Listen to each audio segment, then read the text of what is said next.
Hello, welcome back to my YouTube channel, Khushiguna YouTube channel. ಇದು ಬಂದು Friday evening vlog ಆಗಿರುತ್ತೆ. Room full vlog start ಮಾಡಿದ ತಕ್ಷಣ ಈ ಥರ ಇದೆ ಅಂತ ಅಂದ್ಕೊಂಬೇಡಿ. ನಾವಿವತ್ತು ಊರಿಗೆ ಹೋಗ್ತಿದ್ವೋ.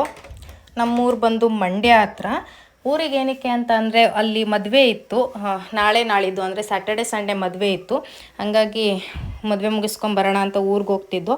ಸೊ ಎಲ್ಲನೂ ಪ್ಯಾಕ್ ಮಾಡ್ಕೊಳ್ತಿದ್ದೆ. ಪ್ಯಾಕ್ ಮಾಡಿಕೊಂಡು ಹೊರಡಬೇಕಿತ್ತು. ಬಟ್ ಸ್ವಲ್ಪ ಜಾಸ್ತಿ ಮನೆ ತುಂಬ ಅನ್ವಾಂಟೆಡ್ ಥಿಂಗ್ಸ್ಗಳಿತ್ತು. ಅಂದರೆ ಈ ಖಾಲಿ ಬಾಕ್ಸ್ಗಳು ಶಿಫ್ಟಿಂಗ್ ಟೈಮ್ಗೆ ಬೇಕಾಗುತ್ತೆ. ಅಂದರೆ ಐಟಮ್ಸ್ಗಳನ್ನ ಏನು ಡ್ಯಾಮೇಜ್ ಇಲ್ದೇ ಸಾಗಿಸ್ಬೋದು ಅಂತ ಅಂದ್ಬಿಟ್ಟು ಈ ರೀತಿ ಬಾಕ್ಸ್ಗಳನ್ನೆಲ್ಲ ಹಾಗೆ ಇಟ್ಕೊಂಡಿದ್ದು. ಅದೆಲ್ಲ ಫುಲ್ಲು ಜಾಸ್ತಿ ಆಗಿಬಿಟ್ಟಿತ್ತು.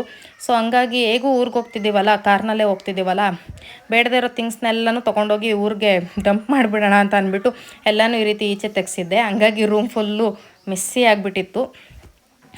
ಸಿಟಿಗಳಲ್ಲಿ ಅಂದರೆ ಸ್ಟೋರ್ ರೂಮ್ ಇರುತ್ತೆ. ಅಂದರೆ ಸಿಟಿಲಿ ಹೆಂಗೆ ಸ್ಟೋರ್ ರೂಮ್ ಮಾಡ್ಕೊಂಡಿರ್ತಾರೆ ಈ ರೀತಿ ಅನ್ವಾಂಟೆಡ್ ಥಿಂಗ್ಸ್ಗೆ, ಊರಿನಲ್ಲಿ ಅಂದರೆ ಅಟ್ಟ ಇರುತ್ತೆ, ಅಟ್ಟ ತುಂಬಿಸಿರ್ತಾರೆ. ಅಲ್ಲಿ ಬೇಡದೇ ಇರೋವಂಥ ವಸ್ತುಗಳನ್ನೆಲ್ಲ ಅದ್ರ ಮೇಲ್ಗಡೆ ತೊಗೊಂಡೋಗಿ ಹಾಕ್ತಾರೆ. ಊರಿನಲ್ಲಿರೋರಿಗೆ ಅದು ಗೊತ್ತಿರುತ್ತೆ. ಸೊ ಅಲ್ಲಿ ತೊಗೊಂಡೋಗಿ ಅದರೆಲ್ಲ ಊರಿಗೆ ಡಂಪ್ ಮಾಡಿಬಿಡೋಣ ಅಂದ್ಬಿಟ್ಟು ಈ ರೀತಿ ಎಲ್ಲನೂ ಪ್ಯಾಕ್ ಮಾಡ್ತಾಯಿದ್ದೆ. ಆ್ಯಂಡ್ ಪಾಪು ಇನ್ನೂ ಆವಾಗ ನಾವು ನಡೆಯೋದು ಕಲ್ತಿರಲಿಲ್ಲ. ಹಂಗಾಗಿ ವಾಕರ್ ತೊಗೊಂಬಂದಿದ್ದು ಊರಿಂದ. ಇವಾಗ ಅವಳಿಗೆ ಅದ್ರ ನೆಸಸರಿ ಇರಲಿಲ್ಲ. ಸೊ ಅದು ಏನಕ್ಕೆ ಸುಮ್ಮನೆ ಇಲ್ಲೇ ಇಟ್ಟಾಡಬೇಕು ಅಂತ ಅಂದ್ಬಿಟ್ಟು ಅದನ್ನು ತೊಗೊಂಡೋಗಿ ಊರಿಗೆ ಹಾಕ್ಬಿಡೋಣ ಅಂತ ಪ್ಯಾಕ್ ಮಾಡಿಕೊಂಡು ಹೊರಟ್ವಿ. ನಾವು ಹೊರಟಿದ್ದು ಈವ್ನಿಂಗ್, ಸಂಜೆ ಹಂಗೆ ನೋಡ್ಬೋದು ಸನ್ಸೆಟ್ ಆಗ್ತಾ ಇತ್ತು. ವ್ಯೂ ತುಂಬಾ ಚೆನ್ನಾಗಿತ್ತು. ಆ ರೋಡ್ನಲ್ಲಿ ಹೋಗ್ತಾ ಇದ್ದರೆ ಎಷ್ಟು ಚೆನ್ನಾಗಿ ಫೀಲ್ ಅನ್ನಿಸ್ತಾ ಇತ್ತು ಅಂತಂದರೆ, ಒಂದು ಕಡೆಯಿಂದ ತಂಪಾಗಿ ಗಾಳಿ ಬೀಸ್ತಿತ್ತು, ಇನ್ನೊಂದು ಕಡೆಯಿಂದ ಮುಖಕ್ಕೆ ಬಿಸಿಲು ಹೊಡಿತಿತ್ತು. ಒಂಥರ ಚೆನ್ನಾಗಿತ್ತು. ಆ್ಯಂಡ್ ಖುಷಿನ ಹಿಂದೆ ಹಾಕ್ಬಿಟ್ಟಿದ್ವಿ. ಪಾಪಚ್ಚೆ ಅನ್ನಿಸ್ತಾ ಇತ್ತು. ಹಿಂದೆಗಡೆ ಫುಲ್ಲು ಸ್ವಲ್ಪನೂ ಜಾಗನೇ ಇರಲಿಲ್ಲ ಅವಳಿಗೆ. ಸ್ವಲ್ಪ ಒಬ್ಬರು ಕುತ್ಕೊಳ್ಳೋಷ್ಟು ಅಷ್ಟೇ ಇತ್ತು. ಪರವಾಗಿಲ್ಲ ಅಮ್ಮ, ನಾನು ಇಲ್ಲೇ ಕುತ್ಕೋತೀನಿ ಅಂತ ಅವಳಲ್ಲಿ ಕುತ್ಕೊಂಡಿದ್ಲು. ಪಾಪಚ್ಚೆ ಅಂತ ಅನ್ನಿಸ್ತಾ ಇತ್ತು. ನಾನೇ ಹಿಂದೆ ಕುತ್ಕೋಬೋದಿತ್ತು, ಬಟ್ ಪಾಪುನ ಎತ್ಕೊಳ್ಳೋದು ಬೇಕಾಗಿದ್ದರಿಂದ ಅವಳಿಗೆ ಸ್ವಲ್ಪ ಸ್ಪೇಸ್ ಜಾಸ್ತಿ ಬೇಕು. ಅವಳು ಥ್ರೂ ಔಟ್ ಜರ್ನಿ ನಿಂತ್ಕೊಳ್ಳೋದು, ಕುತ್ಕೊಳ್ಳೋದು, ಒದ್ದಾಡೋದು ಎಲ್ಲ ಮಾಡ್ತಾಳೆ. ಹಂಗಾಗಿ ಖುಷಿನ ಹಿಂದಕ್ಕೆ ಹಾಕಿದ್ವಿ. ಅವಳು ಆಲ್ಮೋಸ್ಟ್ ಒಂದು ಅರ್ಧ ದಾರಿ ಏನೋ ಹೋಗಿದ್ವಿ. ಇವಾಗೊಂದು 5:30 ಹಂಗೆ ನಾವು ಮನೆ ಬಿಟ್ವಿ. ಇವಾಗೊಂದು 6:30 ಆಗಿರ್ಬೋದು. ಇನ್ನೂ ಅರ್ಧ ದಾರಿಗೂ ಹೋಗಿರಲಿಲ್ಲ. ಆಲ್ರೆಡಿ ಪಾಪು ಮಲ್ಕೊಳ್ಬೇಕು ಅಂತ ಅಂದ್ಬಿಟ್ಟು ನಿದ್ದೆ ಬಂದುಬಿಟ್ಟಿತ್ತು ಅವಳಿಗೆ. ಕಾರ್ ಹತ್ತಿದ ತಕ್ಷಣ ನಿದ್ದೆ ಬಂದುಬಿಡುತ್ತೆ. ಇವಳಿಗೂ ಅಷ್ಟೇ, ಈವನ್ ಖುಷಿಗೂ ಅಷ್ಟೇ. ಪಾಪು ಮಲ್ಕೊಳಕ್ಕೆ ಟ್ರೈ ಮಾಡ್ತಾಯಿದ್ರೆ ಖುಷಿ ಆಲ್ರೆಡಿ ಪಾಪ ಇರೋ ಅಷ್ಟು ಚಿಕ್ಕ ಜಾಗದಲ್ಲೇ ಕುತ್ಕೊಳ್ಳೋಕ್ಕೆ ಅಲ್ಲಿ ಜಾಗ ಇರಲಿಲ್ಲ. ಅದರಲ್ಲೇ ಈ ರೀತಿ ಹೊರ್ಕೊಂಡು ಮಲ್ಕೊಂಬಿಟ್ಟಿದ್ಲು. ಆ್ಯಂಡ್ ಪಾಪುನೂ ಅಷ್ಟೇ, ವಿತಿನ್ 15 ಮಿನಿಟ್ಸ್ ಪಾಪುನೂ ಅಷ್ಟೇ ಈ ರೀತಿ ಮಲ್ಕೊಂಬಿಟ್ಲು.